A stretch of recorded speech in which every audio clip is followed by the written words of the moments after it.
Hello and welcome to the Victorian Hyper Yielding Crops Research Centre here in Narwarri, in Victoria's high rainfall zone about 30 kilometres west of Geelong. This site is part of a new GRDC investment looking to increase productivity across Australia's high rainfall zones, led by Far Australia.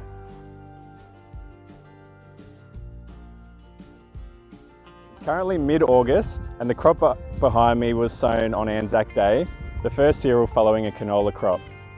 In terms of rainfall, we had a really good start to the season, but the winter months have started to dry up, which for an area that can experience a lot of damage from waterlogging, that's not such a bad thing.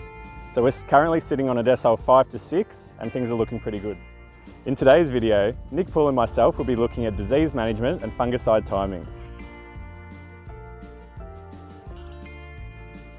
Okay, well, it's an incredibly exciting time in the season.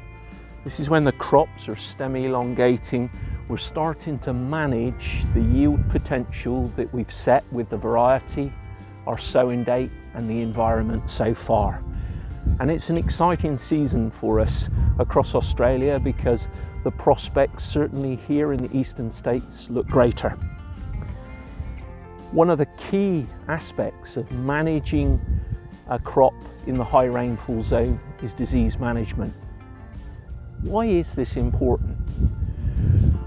In the high rainfall zone, the crops are exposed to disease for far longer because the environment tends to stay naturally wetter and generally cooler in the longer season high rainfall zones, such as here in southern Victoria.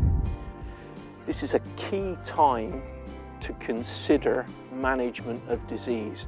We've got crops that are starting to elongate and they're beginning to actually show disease that's becoming aggressive in some cases.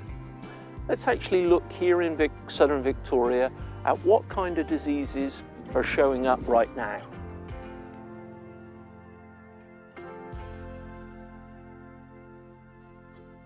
This is a crop of Trojan spring wheat, and you can actually see in this area here a foci of stripe rust that we've actually had on site for about 6 weeks that's gradually been developing.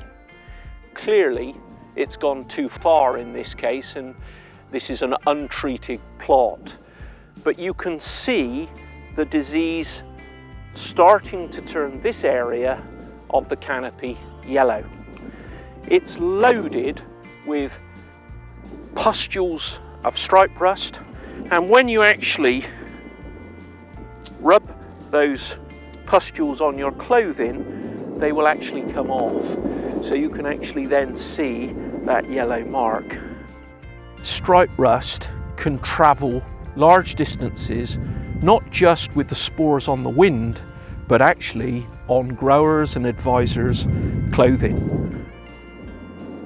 Stripe rust is something that, with a change of pathotype over these last couple of years, we've noted that Trojan has become more susceptible.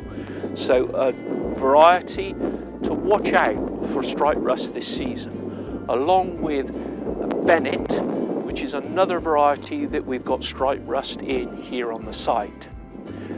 But stripe rust isn't the only disease that we can see. In fact, a disease that we can see practically in all of our untreated plots here is a much more sinister disease, Septoria tritici blotch. Let's take a look at that. This is a wet weather, stubble-borne disease, but we're first wheat after canola. These spores have probably come from neighbouring paddocks to set up the initial infection. So the initial infection of Septoria tritici is wind-blown spores, but now that it's in the crop, and we've got some great examples of lesions on the leaf here that are developing, now this disease will make its way up the canopy through wind and rain and moisture, transferring spores onto the upper leaves.